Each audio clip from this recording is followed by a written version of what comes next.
Olá, bem-vindos ao Sempre um Papo, este projeto de incentivo ao hábito da leitura, criado há 37 anos pelo jornalista mineiro Afonso Borges.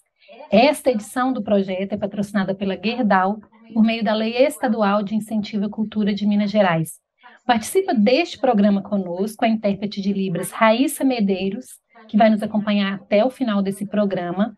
E você que está nos acompanhando pelo YouTube, eu te convido a se inscrever no canal do Sempre um Papo, ativar o sininho para ser notificado sempre que um novo programa como este entrar no ar. Hoje a gente tem a alegria de receber um amigo, um escritor que já é nosso parceiro, que faz os lançamentos aqui conosco no Sempre um Papo, Luiz Rufato, bem-vindo.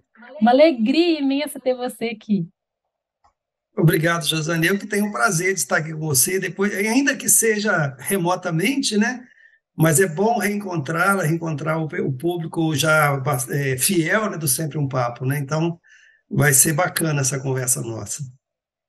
Antes da gente iniciar aqui o bate-papo, eu quero te convidar, Luiz, e a quem está nos vendo, para assistir o vídeo institucional da Gerdau e a gente volta em um minutinho. Brasileira de nascimento, mineira de coração. É assim que nós da Gerdau nos sentimos.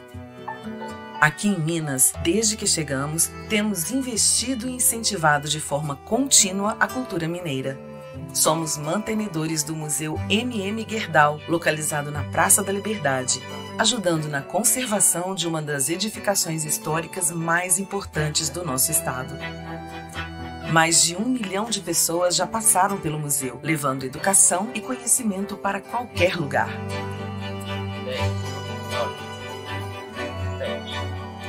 Gerdau, o futuro se molda com respeito e incentivo à cultura local. Sim, a gente volta com Luiz Rufato, que nasceu em Cataguases, em Minas Gerais, em 1961.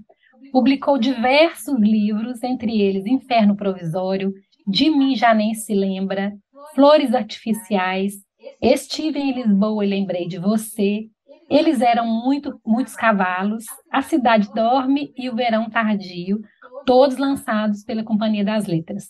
Suas obras ganharam os prêmios APCA, Jabuti, Machado de Assis e Casa de las Américas, e estão publicadas em mais de 15 países. Em 2016, foi agraciado com o prêmio Hermann Hesse na Alemanha. Luiz Rufato, hoje a gente volta com ele para falar de mais um livro, romance, O Antigo Futuro, também da Companhia das Letras. Agora sim, bem-vindo, vamos contar um pouco sobre esse novo romance que traz esses personagens, essa trajetória dessa família, né? 4 gerações de uma família, o Antigo Futuro. Luiz, antes da gente entrar exatamente no livro, eu percebi que você é de Cataguases, e Cataguases está sempre em suas obras, nessa também, né? Queria que você contasse um pouco da sua cidade, da sua história, da sua própria migração também. Bem-vindo! Muito obrigado. Como eu disse, assim, não é protocolar, é muito prazeroso para mim estar com você. A gente é amigo há anos, muitos anos, né? Então é sempre legal revê-la. Então, na verdade, Cataguases, essa Cataguases que está presente nos meus livros, né? É uma Cataguases meio mítica, né? Porque, aliás, tem muita gente lá na cidade que fala isso aqui não é Cataguases, né? Mas, enfim, eu tive a sorte de ter nascido em Cataguases, e eu vou te explicar por que é sorte. Não é porque a cidade é fenomenal nem nada, não. É porque a cidade de Cataguases, ela tem uma característica muito interessante, é o fato de ela ser ela ter colado na história do Brasil. Então, o que eu quero dizer com isso? Quando o Brasil começou o processo de industrialização, ou melhor, antes um pouco, quando o Brasil iniciou aquele processo de fuga do mundo rural, e Cataguases também tinha esse processo. Depois, quando iniciou-se o processo de industrialização, na mesma época, a cidade tinha esse processo. Depois, na década de 70, quando o país entra em crise, aquelas duas grandes crises do petróleo em 73, 79, a cidade também entra, e entra em decadência, na verdade. Ou seja, e depois, quando o Brasil se faveliza, o Brasil, né, começa a ter aquela explosão de problemas urbanos seríssimos, a cidade também passa por isso. Então, ela acaba sendo uma espécie de microcosmo do que aconteceu no país inteiro.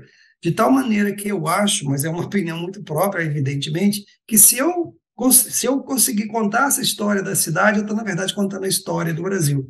E é mais ou menos isso que eu tenho tentado fazer em todos esses livros que você citou, né, que eu acho que são 10 ou 12 livros, não me lembro agora, mas todos eles, de alguma maneira ou de outra, estão relacionados a essa trajetória, não minha, né, mas a trajetória desta população dessa cidade, que, de alguma maneira, é a história da sociedade brasileira, pelo menos, né, nos séculos 20 e 21. Bom, 20 e 21, isso mesmo. E você sai de Cataguases quando, Luiz? Então, na verdade, assim, é muito curioso, porque assim, eu nem tenho raiz em Cataguases, né? A minha família, eu não tenho, a minha família mudou-se para Cataguases final da década de 40. Eles vêm de outro lugar, que é Rodeiro, que também está bastante presente nos meus livros, que era uma colônia italiana, né? Então, eles foram para Cataguases, só a minha família, minha mãe e meu pai foram para Cataguases. Eu não tenho outros parentes em Cataguases, né? E hoje tem uma irmã que mora lá, a família dela. Então, assim, eu também não morei tanto tempo lá, né? Eu saí de lá com 17 anos, né? E nunca mais voltei, assim, a morar lá. Eu voltei depois, de férias ou passeando e tal. Mas, então, assim, por isso que eu digo que a cidade, para mim, é muito mais mítica do que verdadeira, né? Foi preguiça, né? Eu podia ter colocado o nome qualquer, eu falei, não vou escolher o nome, não, deixa a cidade, coloquei o nome da cidade de Cataguases, e é isso, quer dizer, a minha relação com ela é uma relação de tomá-la como um modelo mesmo do Brasil. Então deve ser por isso que a gente sempre pensa, esse Luiz está falando é dele, da família dele, né? Então, na verdade... Outras pessoas devem vir te falar isso também, né? E porque, assim, o que acontece é que essa proximidade, né, que há entre o romance é quase sempre tomado como uma história pessoal, né? E, na verdade, não é, né? Mesmo quando alguém escreve na primeira pessoa, ali é um narrador, não é uma história pessoal, a não ser quando é uma autobiografia, etc. e tal, mas não é o caso. Então, por exemplo, no De Mim Já Nem Se Lembra, por exemplo, que eu conto uma história que seria uma história do meu irmão e tudo, e muitas pessoas acham que aquela história realmente é a história do meu irmão. Então, assim, muita gente confunde, quando você escreve um livro, mesmo quando não é na primeira pessoa, as pessoas acham que é a sua história pessoal, e não é, né? A não ser quando é uma autobiografia, mas não sendo uma autobiografia, há uma confusão, porque o narrador conta uma história, né, e as pessoas tendem, né, naturalmente a achar que aquela história é a sua história, a história do escritor, né? E, por exemplo, isso aconteceu no De Mim Já Nem Se Lembra, né, que eu conto a história pretensamente do meu irmão, e as pessoas juram que aquela história é a história do meu irmão, né? Eu mesma jurei. Eu lembro. Não, porque é natural que aconteça isso, né? Inclusive porque eu gosto mesmo de brincar muito com essa coisa de tentar tornar aquilo ali mais verossímil, né? Dando nomes das pessoas enfim, fazendo uma brincadeira mesmo com essa possibilidade de que é real, que é fantasia, né? Que é ficção e que é realidade. Inclusive porque quando qualquer pessoa conta um caso acontecido com ela, mesmo que seja um caso acontecido com ela, ela vai, evidentemente, fazer uma ficção, ela não vai contar o que aconteceu, ela vai contar o que ela acha que aconteceu, né? Então, acontece isso nos meus livros também. Todos eles, de alguma maneira, eles estão discutindo questões que não são pessoais, não são da minha família, né? Mas poderia ter sido, né? Eu gosto muito de brincar, de dizer o seguinte, que tudo que está nos meus livros, nada do que está nos meus livros aconteceu comigo, mas tudo que está nos meus livros aconteceu comigo. Por quê? Porque eu ouço as histórias que as pessoas contam, eu vejo né? Eu ando, eu caminho, eu vejo o que as pessoas fazem, e estou transformando tudo isso em outra matéria, né? Eu faço uma lá em Minas, a gente faz um balaio de gato, né? E aí transforma isso em outra coisa. Esse balaio de gato que você fala, você organizou ele muito bem no Antigo Futuro, né? Que você traz apresenta, né? 4 gerações de uma mesma família, da família Bortoleto. Conta pra gente, assim, uma sinopse do livro, para a gente entrar mais detalhado em cada parte. O Antigo Futuro, ele tenta um pouco mimetizar a história brasileira a partir de uma família específica, do Bortoletos, mas contando essa história de trás para frente, né? Ela começa, na verdade, no presente, né? Começa com um rapaz que forçosamente imigra para os Estados Unidos, então ela começa nos Estados Unidos, a primeira parte nos Estados Unidos, e ela vai avançando para trás, né? Então, depois conta a história do pai dele. E, assim, sempre os lugares estão fora do lugar, né? Porque a primeira parte se passa nos Estados Unidos, mas fala de São Paulo. A segunda parte, que é do pai dele, né? Do pai do Alex, ela se passa em São Paulo, mas fala de Cataguases. A terceira parte passa-se em Cataguases, mas fala-se de Rodeiro. E a quarta parte passa-se em algum lugar que seria Rodeiro, mas conta sobre a Itália, né? Porque, na verdade, é isso, são 100 anos, são 100 capítulos, 100 anos, de uma história de um grupo de imigrantes que migra para o interior de Minas Gerais, e o que acontece com uma parte dessa família, né? Conta um pouco a história de todos, mas de alguma maneira ela vai muito numa das famílias. E essa história foi contada de trás para frente, porque assim tem um truque, né? Que são 4 partes, essas 4 partes elas começam em 4, depois para 3, 2 e 1. Mas o número dos capítulos avança de 1, 2, 3 até 100. Por quê? Porque, para mim, a história do Brasil ela é assim, né? Ela avança, mas ela avança para trás, é uma coisa estranhíssima. Eu vou te dar um exemplo concreto.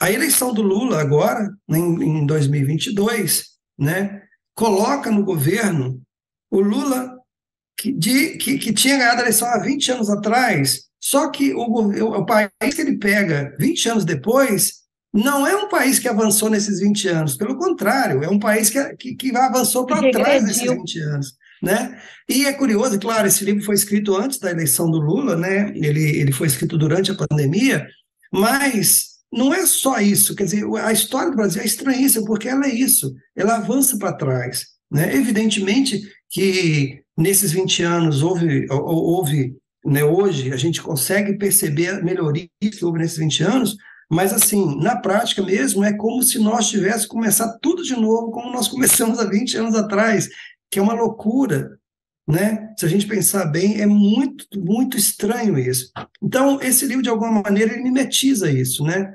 Por isso que ele começa com a quarta parte, ele vai para trás, né? Começa na quarta parte e termina na primeira, né? Ou seja, ele começa no presente e avança para 100 anos atrás, mas a numeração dos capítulos vai de 1 a 100 para frente. Então, essa que é a mimetização da história do Brasil. Não, e o título que você coloca é bem isso, né? O Antigo Futuro é bem propício. Então,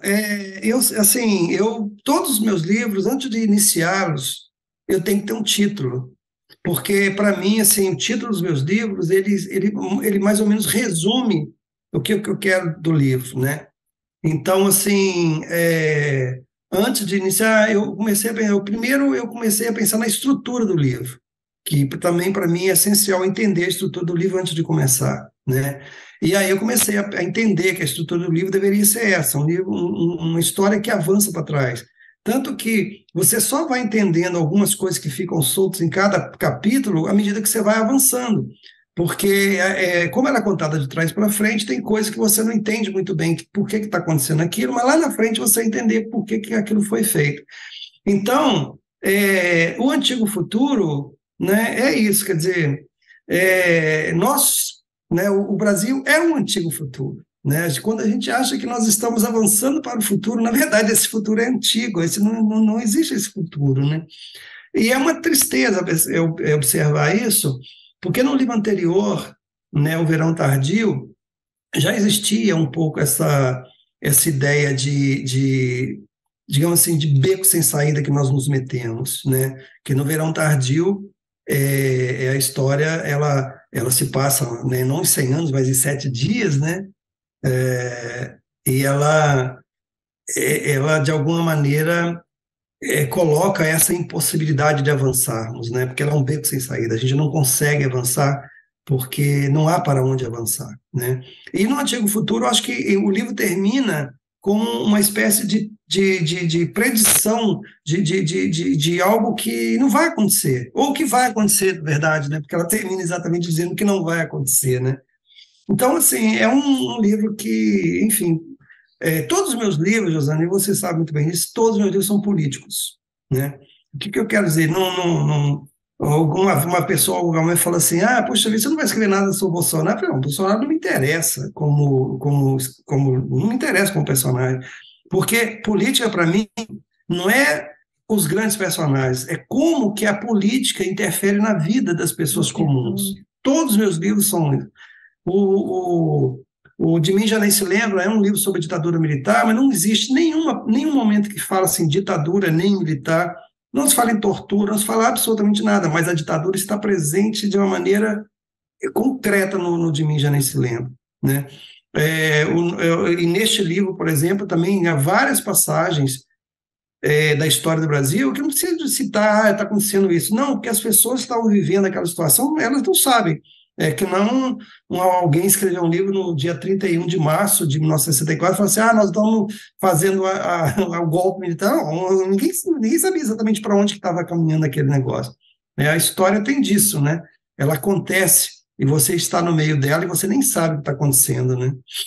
E isso é muito legal o que você faz, que torna, você conta mesmo a formação da sociedade brasileira, as questões políticas, mas você vai jogando ali na vida dos personagens, né? Que é a nossa vida, né? A gente se sente muito, muito ali, né? Se reconhece também em vários momentos. E o interessante é que você vem datando também no início de cada capítulo, né? Tem umas datas importantes que ajudam até as pessoas, quem está mais atento, né? Se situar ali, que período que está vivendo. Aí eu quero te pedir para falar isso.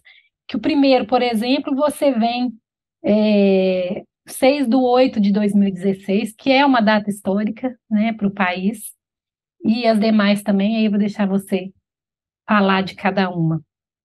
Então, é curioso, porque assim, claro que se o leitor não observar isso, não tem nenhum problema, porque ela não é uma camisa de força, né?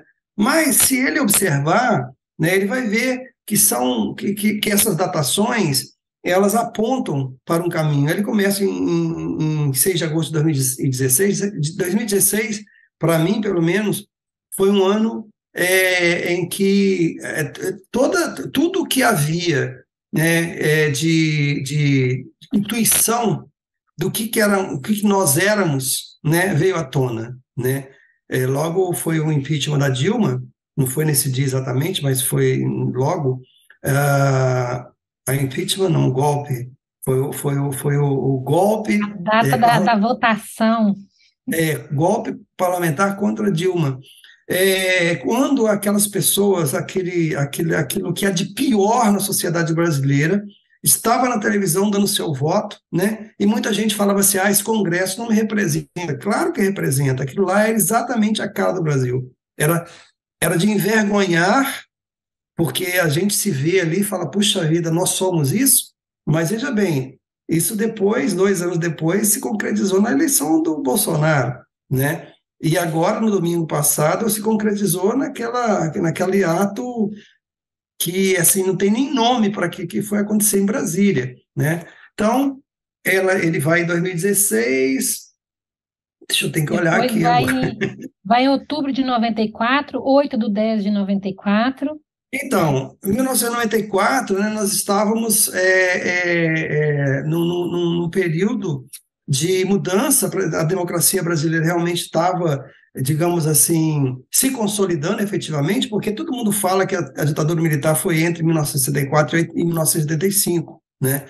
Só que, se a gente pensar bem, 1985 foi eleição indireta, né? Ainda não se consubstancia um ato de democracia mesmo. E logo em seguida vem 90, que nós tivemos na primeira vez que realmente a gente faz uma eleição e acontece um desastre no meio do caminho, né? Então, na verdade, o 94, no meu ponto de vista, representa o início de verdade desse processo de democracia verdadeiro, concreto, né? Que nós não chegamos a lugar nenhum também, porque a nossa democracia é muito frágil e domingo ficou claro, 9 de janeiro de 2023, vai ficar na história, mostrando como foi frágil, como é frágil a nossa democracia, né? E E aí chega, depois nós temos... aí ainda nessa parte, quando a gente chega no livro, só para ilustrar, assim, você traz o personagem, o Dagoberto, né, já o pai do Alex, e ele fala da inflação, ele fala da dificuldade de comprar os mantimentos para casa, imobiliar a casa, o casamento, a dificuldade financeira mesmo do período, né? Sim. Isso é curioso, Jane, porque quando eu não era, quer dizer, quando eu nem pensava em ser escritor ainda, eu achava tão estranho que eu lia literatura brasileira e eu achava tão estranho porque ninguém trabalhava, ninguém se preocupava com o que ia comer no outro dia, se ia ter lugar para morar, se não ia ter lugar para morar. Era muito estranho, principalmente a literatura urbana, né? Porque a literatura brasileira sempre foi uma literatura feita pela classe média e todo mundo ali geralmente já tinha resolvido esses problemas. Então, eram advogados, eram escritores, eram psicanalistas, eram jornalistas, né? Todo mundo tinha resolvido esse problema. E eu achava estranho e falava, puxa vida, a grande preocupação da minha família sempre foi, será que nós vamos ter que comer amanhã? Será que nós vamos ter onde morar amanhã, né? Então, essa preocupação, né, essa preocupação comezinha, né, que não é uma preocupação metafísica, embora também seja, não é que meus livros não tenham essa discussão, mas claro que tem, mas essa discussão comezinha também, ela está muito presente nos meus livros, em todos os meus livros, né, essa preocupação de sobrevivência mesmo, né, como que nós vamos sobreviver, né? Agora, claro, isso não é discutido como uma questão intelectual, ela é discutida como uma questão de sobrevivência das pessoas, né? Isso está posto ali, mas de uma maneira do dia a dia, do cotidiano de todo mundo, né? E, enfim, e aí vamos lá, 67, né, em fevereiro de 67 é o momento em que nós temos ali a transição entre o golpe militar e digamos assim, o início, quando a ditadura vai realmente ficar, digamos, mais severa, quando vai se aprofundar o golpe mesmo, né? No início de 68 nós teremos um golpe dentro do golpe, né? Vem a linha dura da militar e toma o poder efetivamente, né? E, finalmente, qual é a última data? Deixa eu ver aqui. 1916, Então, quando eles chegam, né? A família chega da Itália. 1916 é curioso porque assim, em 1916 nós estamos no meio da Primeira Guerra Mundial, né? Uhum. E é curioso porque assim, embora, né, nós não tenhamos no Brasil tido um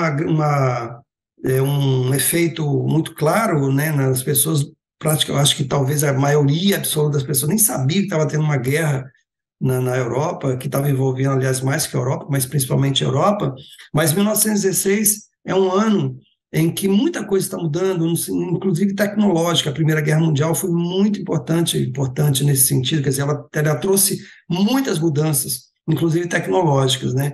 E aí, essa família que tinha chegado no final do século XIX, eu creio que lá por 1898, mais ou menos, está ali ainda tentando entender o que está acontecendo, né? Ainda está tentando entender o que é Brasil e tudo.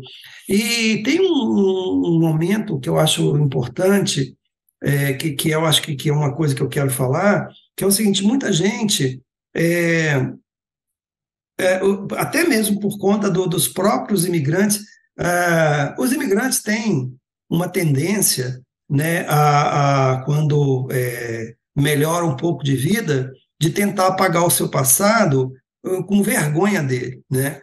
Então, o que acontece? No Brasil, a maioria das famílias que são descendentes de imigrantes e que, se elas conseguem alguma coisa na vida, elas simplesmente fingem que não aconteceu nada antes, né? E isso faz com que as pessoas, em geral, também achem que os imigrantes chegaram no Brasil e já chegaram nadando de braçada, né? Só que esquecem que os imigrantes, em todo lugar é assim, imigrante não sai do seu país porque quer. Eu vou para o Brasil, que deve ser legal, porque tem um clima legal, nem nada. Não. No caso dos imigrantes italianos, eles saíram da Itália porque eles estavam morrendo de fome. Eles iam morrer de fome. E aí eles vêm para o Brasil analfabetos, enfrentam uma língua que eles não conheciam, comida que eles não comiam, um clima completamente diferente do que eles tinham, né? E são recebidos de maneira extremamente preconceituosa, né? E ainda vão passar no governo Getúlio Vargas por um fator muito curioso que determina a nossa história, que é quando Getúlio Vargas, em 1943, proíbe que os países do eixo, né, que eram os alemães, olha que curiosidade, né? Os países que estavam lutando na Europa, né, do eixo, chamados países fascistas, eram Itália, Alemanha e Japão. Quais eram as maiores imigrações para o Brasil? Era Itália, Alemanha e Japão. Olha que coincidência. E justamente esses três países, né, essas três colônias, foram proibidas por lei, né, de ter jornal, de falar a língua, de publicar livros, de ter bibliotecas com as suas próprias línguas, de tal maneira, né, que lá, inclusive, tem essa passagem, e essa passagem é muito pessoal, que eu acho tristíssima, que é quando a minha avó, aí no caso é realmente a minha avó, né, que morava na roça, na fazenda, ela não tinha muito contato com ninguém, porque o contato dela era com os filhos, né, que eram mão de obra ali deles, ou com o marido e tal, e ela fica sabendo que foi proibido falar em italiano, e se quem falasse em italiano ia ser preso, e a maior medo daqueles imigrantes era ser preso, ela para de falar. Ela para de falar, né? E ela não fala mais com ninguém. Ela fala só dentro de casa e com os filhos, mas ela não fala com ninguém mais. Então, assim, é interessante. E, enfim, a perda do nome, né? Porque eles nem nome tinham, né? Eles vão perdendo até o nome. Eu vim a saber que o meu avô chamava-se Giovanni Maria muito recentemente, porque eu sabia que ele chamava Giovanni, mas que o nome dele foi mudado para João, porque eles falavam, não, isso aí não é João, vamos chamar de João. Mas muito recentemente eu descobri que ele chamava Giovanni Maria, nem era só João, né? Mas enfim, são histórias. Rufato, então tem bastante da sua família aqui. O insight foi a sua própria família para trazer esses personagens. Sim, claro Porque aquela aqui parte tem o Giovanni, tá, gente, aqui no livro. Eu vou mostrar a capa do livro. Tem o avô, o Giovanni, que é o primeiro que chega com a família. Tem esse episódio da avó, Sim. né? Mas assim, é como eu falo, ele parte muda desse de nome, chama João, os outros também, tem outros personagens que vão tendo nome adaptados, né? Que os brasileiros não conseguem pronunciar, né? Os nomes corretos. E assim, até meio como uma forma de desumanização mesmo, né? Porque o seu nome é uma coisa muito importante. Quando alguém vem e fala seu nome, assim, seu nome errado, ou que não é o seu nome, na verdade é uma tentativa de desumanização, né? E foi o que aconteceu com os imigrantes no Brasil. Sim, né? zombaria na hora de falar, né? Que Cecília também. Claro, eles não sabiam falar, né? E aliás, fala nem italiano, italiano. Pato? Então, eu entendo perfeitamente, mas tenho dificuldade de falar. Mas, assim, entender, eu entendo Você traz perfeitamente. bem ali alguns trechos italiano, canções, né? Na verdade, assim, aquilo ali, a maioria, não toda, mas a maioria absoluta do que tem ali não é italiano, é vêneto. É um dialeto, e por isso que eu te falo, é mais complicado ainda, né? Porque, assim, eles nem falavam italiano. Lá na Itália, eles eram considerados também nem eram considerados, porque nem italiano eles falavam dialeto, que era coisa da roça. Era Mas aí é gente da da sua roça. família esse Vêneto? Ou Sim, não? sim. É? É. Sim. Eles não falavam lá na Itália, eles falavam Vêneto. Eles falavam a língua do Vêneto, que era, na época, considerada uma língua menor, uma língua de gente da roça, que não sabe falar italiano. E como eles vieram para cá, eles não sabiam falar, eles falavam na língua que eles conheciam, que eles achavam que era italiano, e não era, evidentemente. Então, assim, a maioria das citações que tem no livro, que parece italiano, não é italiano. É o Vêneto, é um dialeto, na verdade, né? Um Que, trecho que me aliás, tem chamou. uma característica muito interessante, você vai gostar disso, é que o pessoal do Vêneto, assim como os mineiros, eles cortam o final da palavra. Então, assim, enquanto, por exemplo, sei lá, no italiano falaria marrone, né? Lá no Vêneto falaria marron. Eles vão cortando o final todo, é que nem nós, né, Ah, então nós puxamos, misturou. Outra parte do livro que me chamou bastante atenção, ainda dentro disso, dessa mistura, né, da chegada dos italianos, é quando a irmã do Álamo, né, trabalha na fazenda e a patroa coloca ela para casar, escolhe ela para casar com o filho bastardo do irmão dela, né, e fala que ela é branca como leite para ajudar no melhoramento da raça brasileira, já que ele era mulato e isso realmente aconteceu demais no Brasil, né?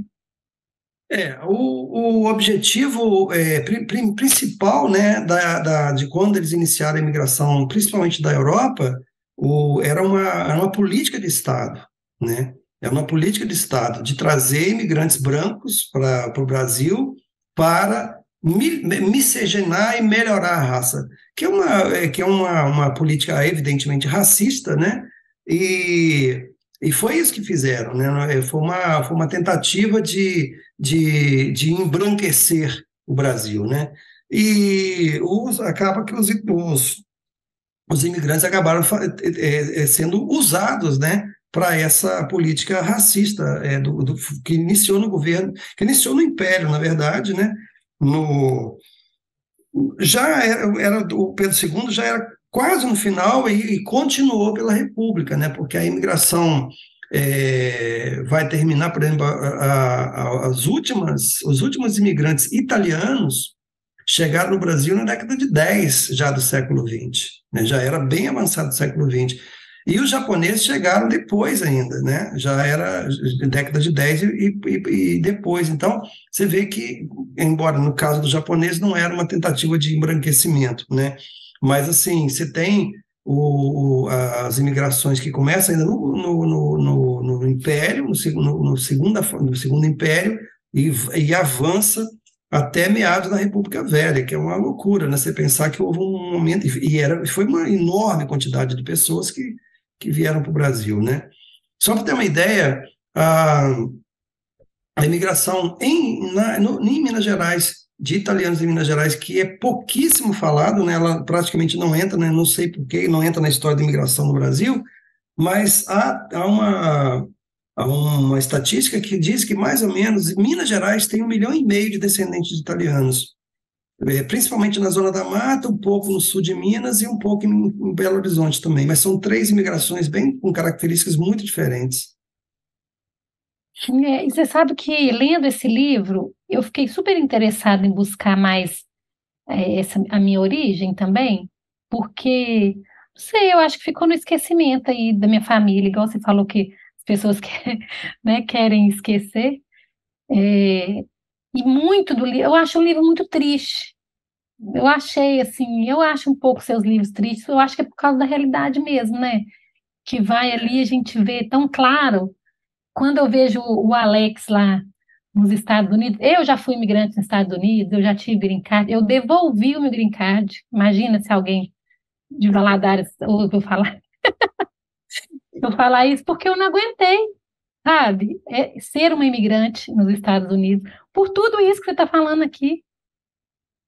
É que é engraçado, porque, assim, na verdade, o livro ele começa com o imigrante chegando no Brasil e termina com o imigrante nos Estados Unidos. Eu acho, assim, trágico um país como o Brasil que não consegue sequer dar as mínimas condições para as pessoas e elas serem obrigadas a ir embora do país. Porque, veja bem, como eu disse, o imigrante não vai embora do país porque acha legal, sabe? Ele vai embora do país porque o país não oferece condições mínimas de trabalho, né?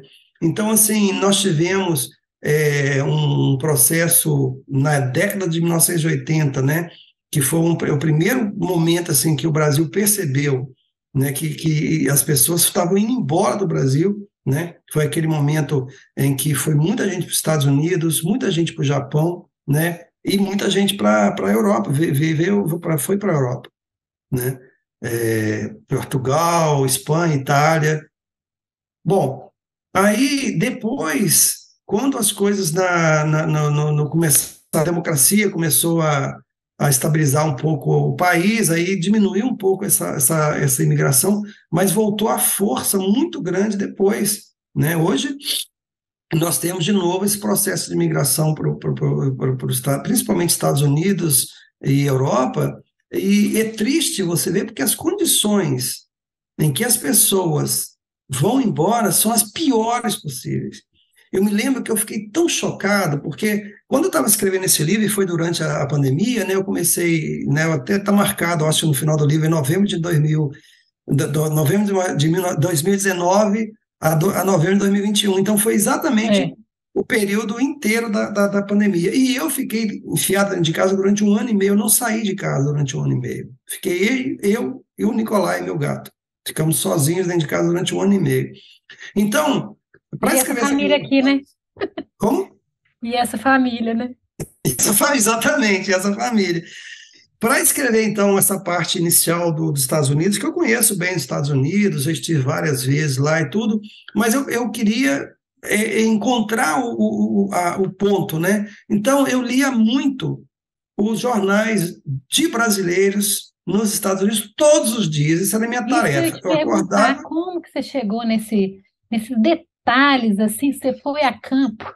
Olha, Josane, bom, primeiro, como eu disse, né, eu conheço aquela área ali de Boston também, onde passa a ser essa primeira parte do livro, e todos os dias era a minha tarefa, eu acordava, tomava um café, ia ler os jornais das colônias, porque tem vários jornais da colônia brasileira, e ver vídeos do pessoal falando da vida deles lá. E neste período, que era em plena pandemia, eu fiquei assim horrorizado de perceber, veja bem, as pessoas não estavam saindo de casa naquele momento da pandemia, e no entanto você teve uma quantidade imensa de brasileiros que foram presos ali na fronteira do México com os Estados Unidos. Agora veja bem o desespero, era pandemia, ou seja, estava arriscando pegar um Covid, arriscando perder tudo que você tinha, porque as pessoas perdem, você sabe muito bem disso, quando viajam, quando vão embora, elas chegam num país que ela não sabe a língua, elas chegam num país em que ela é tratada como lixo, né? Ela chega sem dinheiro e é explorada, porque cada coisa que ela vai fazer, ela tem que pagar, né? E aí eu falei, olha, o que leva, é tão desesperador a pessoa que ela tem plena pandemia, elas estavam tentando sair pela fronteira dos Estados Unidos, pela fronteira do México e dos Estados Unidos. Você imagina o desespero, né? Então, assim, quando você falou assim que os meus livros são muito tristes, eu sempre brinco assim, não, os meus livros não são muito tristes, o país que nós vivemos que é muito triste, sabe? É a realidade. É um país muito triste, infelizmente. E além de conviver com isso tudo, você tem que conviver com a saudade, né? Da família. Você traz isso muito também no livro, né? Todos os personagens têm uma saudade imensa da infância, das suas origens, né? Pois é, porque, na verdade, todos os meus livros tratam de questões da política e de uma questão que me é muito caro, que é a questão da desterritorialidade, da desterritorialização dos personagens, né? Tanto que cada bloco, né, como eu falei, cada bloco do livro, ele está situado num determinado lugar, mas ele está e num tempo específico, mas ele está sempre falando de um outro lugar e de um outro tempo, né? É sempre um deslocamento muito estranho, porque assim, o livro, a primeira parte se passa nos Estados Unidos, né? Mas ela não está falando dos Estados Unidos, ela está falando do Brasil, ela está falando mais especificamente de São Paulo, de um passado do personagem. Depois, quando ela vai para São Paulo, né? Ela não vai estar falando de São Paulo e nem daquele momento, ela vai falando de Cataguases de um outro momento. Depois, quando vai para Cataguases, não está falando de Cataguases nem daquele momento, ele está falando de um outro momento, está falando de Rodeiro. E quando vai para Rodeiro, ela está falando da Itália. Ou seja, um deslocamento completo. Porque essa é a vida de imigração, e é isso que é o mais dolorido. Porque quando o imigrante né, ele muda do seu país, e não é só do seu país, às vezes apenas da região, mas principalmente quando vamos falar de imigração de país, ele não perde só a língua, a comida, a cultura, os amigos, a família, mas ele perde uma outra coisa que é muito importante, que é o cemitério. O que é o cemitério? É o lugar onde você tem os seus entes queridos, é o lugar onde você olha e sabe que você tem um passado, uma história. Quando você perde isso, você não é nada. E o imigrante não é nada. Não é nada. Ele tem que começar tudo de novo a partir do nada. E muitas das vezes não chega a lugar algum, porque a grande ilusão é exatamente essa. Porque, claro, há casos de pessoas que se dão super bem e que conseguem dar a volta por cima, mas a grande maioria, né, não consegue. A grande maioria vai trocar uma situação difícil por uma outra situação difícil. Diferente, evidentemente, porque, claro, quando você imigra, você está procurando algo que você não tem, né? No caso, hoje, no Brasil, uma boa parte dos imigrantes, quando você faz entrevista com eles, eles estão duas coisas que levam a imigração. Uma é a falta de oportunidades assim, financeiras, de crescer financeiramente, e a outra é a questão da segurança, né, pública, que é um grande problema. Porque a pessoa jovem, por exemplo, eu vou casar, sabe? Eu queria saber que os meus filhos, sabe, vão estar seguros. Infelizmente, no Brasil, não há essa possibilidade. Quando você sai de casa de manhã, você não tem certeza que você vai voltar no final da tarde para casa, sabe? Essa é uma possibilidade. E viver assim é muito ruim, porque você já tem tantos problemas na vida para resolver, esse não deveria ser um problema, né? Mas, infelizmente, no Brasil, este é um problema. Você sai de manhã, não sabe se volta, né? Tudo pode acontecer, né? Nós temos um dos trânsitos mais violentos do mundo, nós temos um dos maior taxa de homicídio do mundo. Se é mulher, tem uma das maiores taxas de feminicídio do mundo, né? Se é alguém da comunidade LGBTQI+, tem uma das taxas mais de homicídios nessa faixa. Ou seja, é tudo muito complicado, né? E não precisava ser. Não precisava ser. E é isso, talvez, que a grande discussão do livro, que o livro traz é essa, assim, que no fundo, sabe, é como se é um passado que não passa, sabe, Josane? Essa que é a questão, sabe? É um passado que nunca passa, é um passado que você está sempre, sabe, que nem aquele bichinho que fica lá na gaiola, rodando a gaiola lá, sabe, e não sai do lugar. E você traz esses episódios dessa violência que você diz, dessa pessoa que, mesmo na pandemia, né, não cita pandemia, mas que corre o risco para tentar atravessar a fronteira, passa por situações horríveis, né, em busca dessa segurança aí, mas perde demais. E voltando aí à parte do futuro, no final de cada capítulo também, antes de começar o outro, você dá título ao capítulo, apontando um tempo verbal, né? Sim. E já é proposital também. No 4 você finaliza com futuro do presente, depois futuro do subjuntivo, depois futuro do pretérito, depois futuro para descobrir que não existe esperança.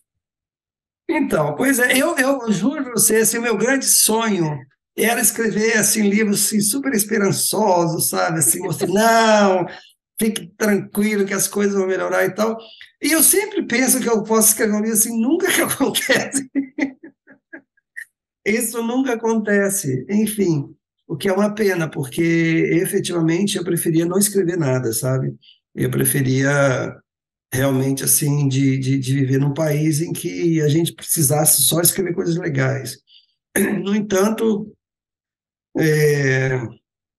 não é assim, né? No Tem esse entanto, as papel, coisas... né, Luiz? Eu acho que a sua literatura nos enriquece demais com esse alerta, sabe? Né? Igual você falou, não vou ficar lendo livro só de ficção, onde a gente não identifica realmente o que está acontecendo, né? É, eu, Você, você tem isso como missão ou não? não, como missão não, eu não gosto dessa ideia de missão, mas eu gostaria, se fosse possível, assim, se você perguntasse para mim assim, olha, qual que seria a sua grande felicidade? A minha grande felicidade seria o seguinte, que meus poucos leitores, porque são poucos, eu sei, eu às vezes brinco, eu conheço ele pelos nomes. Até parece. Traduzido em 15 países, tem pouco leitores.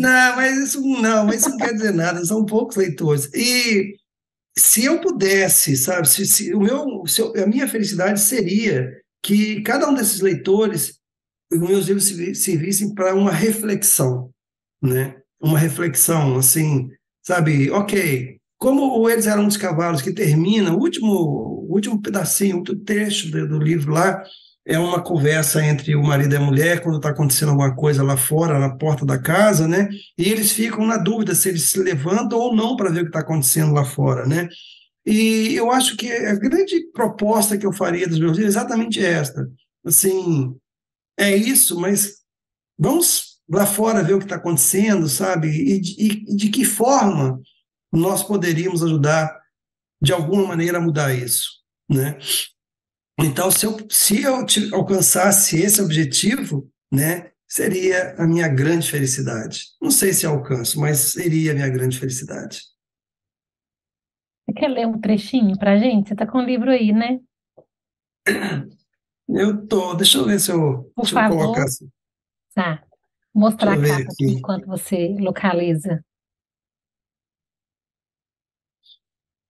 É, vamos ver aqui, vou pegar um trecho pequeno só para fazer um, vou ler um trecho aleatoriamente. Aqui é um capítulo, é a parte 58, chamado Raízes. Em criança, Dagoberto invejava os colegas. Todos contavam com primos, primas, tios, tias, avós, avós, menos ele. Tia Alface, a única parente que conhecera, nem de sangue era, mas emprestada. A mãe recordava vagamente de irmãos com quem convivera na infância, na fazenda do Funil. Nezinha, Sochico, Tiita, nem mesmo seus nomes de batismo sabia, dispersos pelo mundo, e aquilo machucava feito uma unha encravada. O pai recusava falar do passado. Quando perguntavam sobre os Bortoleto, escapulia. Minha família são vocês, e punha uma pedra sobre o assunto. Heriberto conheceu em Rio Pombo um Bortoleto que cursava o último ano do colégio, mas parece que nem chegaram a conversar. Fuçador, Gilberto dizia que para os lados de Rodeiro e Ubá, Bortoleto era mato. Numa de suas visitas de surpresa em São Paulo, contou que havia cruzado certa vez com um sujeito narigudo e branquelo, que também mexia com gráfica no Rio de Janeiro, e que nem precisava dizer que eram primos, cara de um, focinho do outro.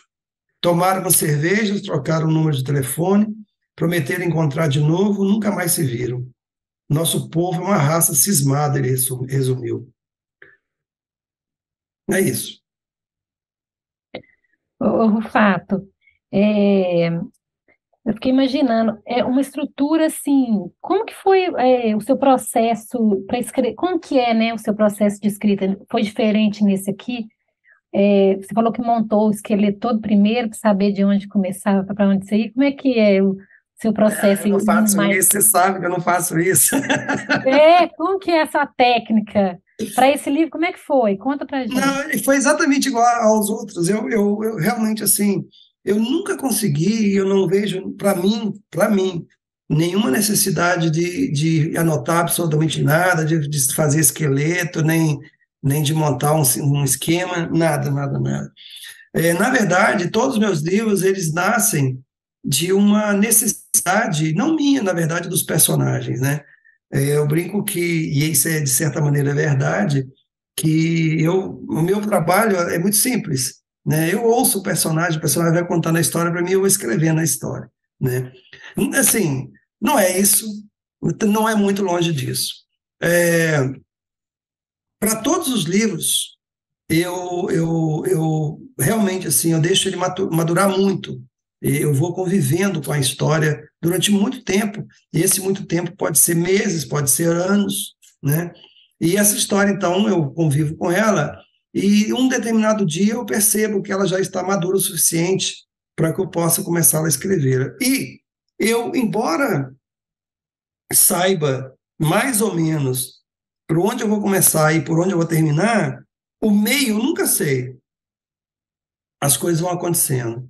Então, assim, a estrutura do livro, sim, eu já sei de antemão. Quer dizer, depois de conviver muito tempo com o livro, eu já sei de antemão. Tanto que quando eu vou escrever o livro, eu faço que nem dever, igual criança, escrevo assim, o antigo futuro, Luiz Rufato, aí eu coloco para quem que eu quero dedicar o livro, a dedicatória, tudo isso já está pronto. Capítulo 1, aí eu começo. Então, a estrutura do livro, quando eu começo a escrever, já está prontinha. Agora, o desenvolvimento do livro, eu deixo que os personagens contam a história, e quanto menos eu interferir, melhor, sabe? E por isso que eu não tenho uma anotação, não faço pesquisa, assim, nem faço nada no livro. Ele se faz por si mesmo, né? E eu também, assim, nunca que eu escrevo, assim, 10 versões, né? Tem escritor que faz 10 versões e cada versão ele guarda, né, para o futuro, para os pesquisadores pegarem e fazer comparações, né? Eu não tenho. Eu tenho uma versão. Só que, assim, eu escrevo frase a frase, né? Então, assim, eu escrevo uma frase e fico ali até aquela frase ficar do jeito que eu quero. Aí eu passo para outra frase. Aí, até ela ficar do jeito que eu quero, eu passo para outra frase. E, portanto, nos meus livros só tem uma versão, que é a versão que vai impressa, e que normalmente depois eu dou uma melhorada quando o livro sai, eu começo a mexer um pouquinho, mas é coisa pouca. Então, quando E você foi termina, esse, o de livro está novo, foi a mesma pronto. coisa. Como? Então, quando você termina, o livro está pronto. Quando eu termino, é que nem jogo de futebol, né? Jogo de futebol é assim, né? Só termina quando acaba, né? Então o livro também termina quando acaba. Quando acabou, terminou. Pus o ponto final, acabou. E ele já está mais ou menos assim, digamos, 90% pronto. Aí depois eu ofereço para alguns amigos, algumas pessoas mais próximas, para fazer uma leitura de leitor, não uma leitura de professor universitário, nem não, leitura de leitor. E me dá sugestões, algumas eu acato, outras não. E aí sim, depois dessas leituras, eu dou uma última olhada no livro e eu mando para a editora. E aí não tem muito mais o que fazer. E você, eu estive em Lisboa e lembrei de você, foi roteiro para filme, virou filme, né? Você tem é, perspectiva de outros filmes também com as suas obras, ou escrevendo algum roteiro? Como é que Olha, tá? o Stig Bolen, independente de você, ele virou um longa-metragem dirigida por que eles chamam de realizador português, chamado José Barahona, né? E, e uma parte do Inferno Provisório virou um outro filme chamado Redemoinho, dirigido pelo Zé Luiz Elamarim, um Uhum. longa-metragem também muito bom. Os dois, eu dei sorte, os dois filmes são muito bons, eu gosto muito dos filmes. Mas essa coisa você não tem domínio sobre ela, né?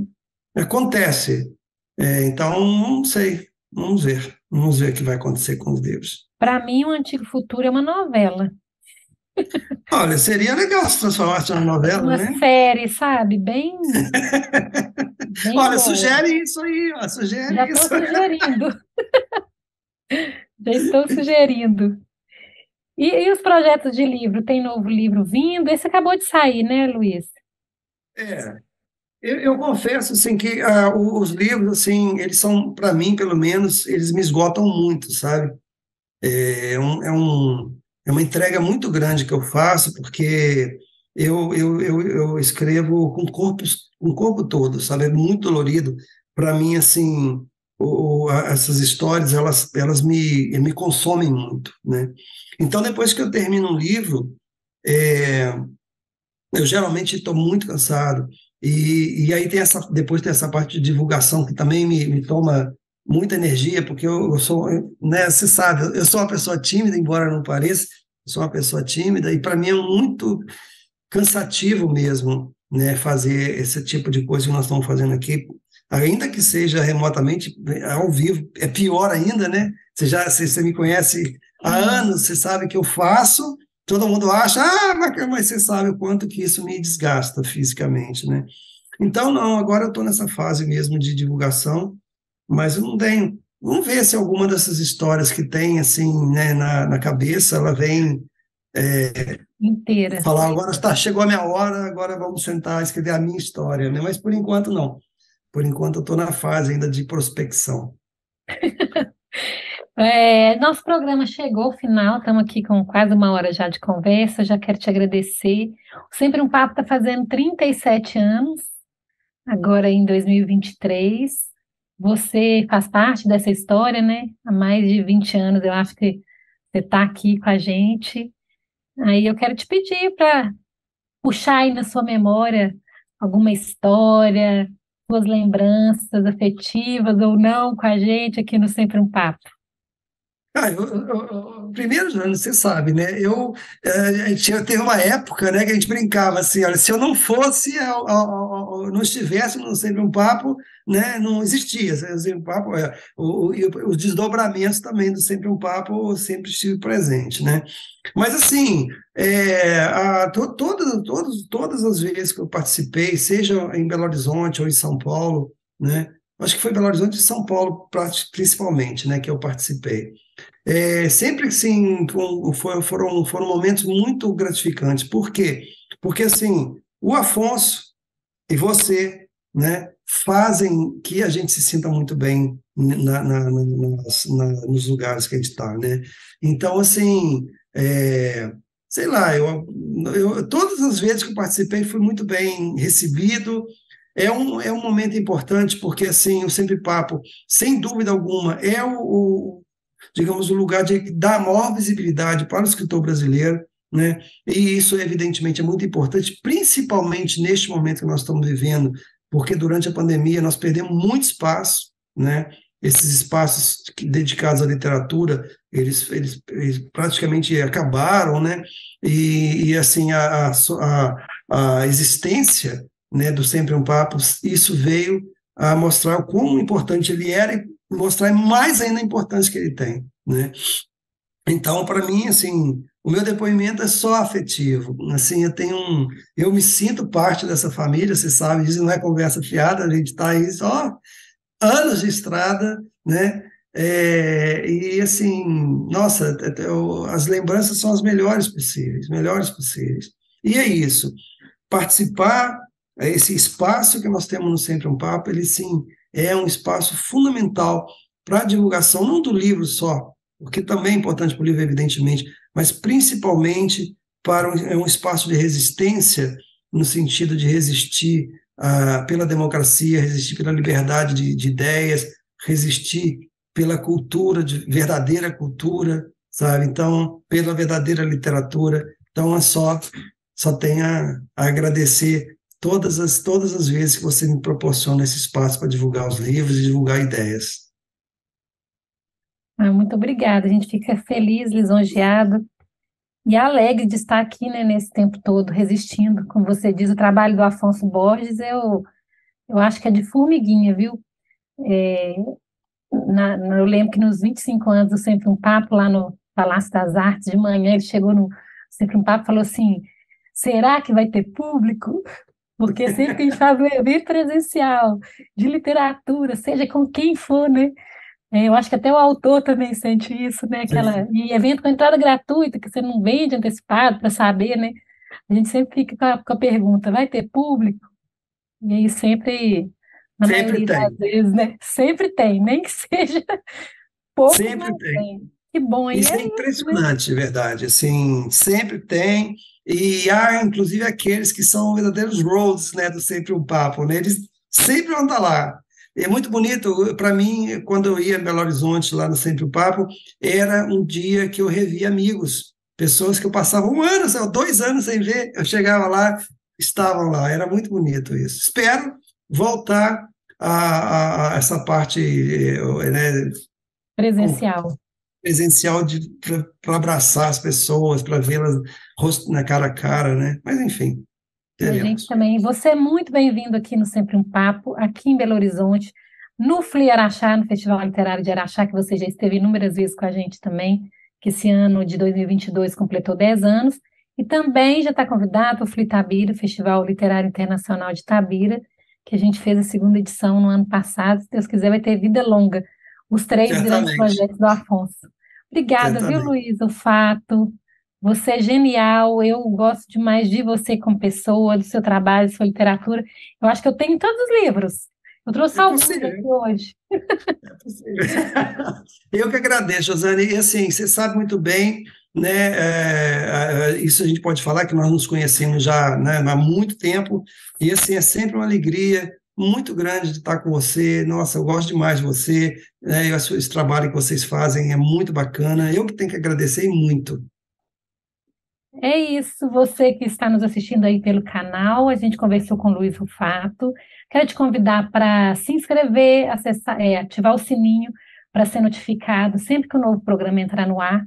Além desse, tem mais de 500 programas gravados aqui à disposição para você assistir, compartilhar com quem você quiser e de onde você estiver. E conosco eu quero agradecer a presença da Raíssa, nossa intérprete de Libras, e até breve.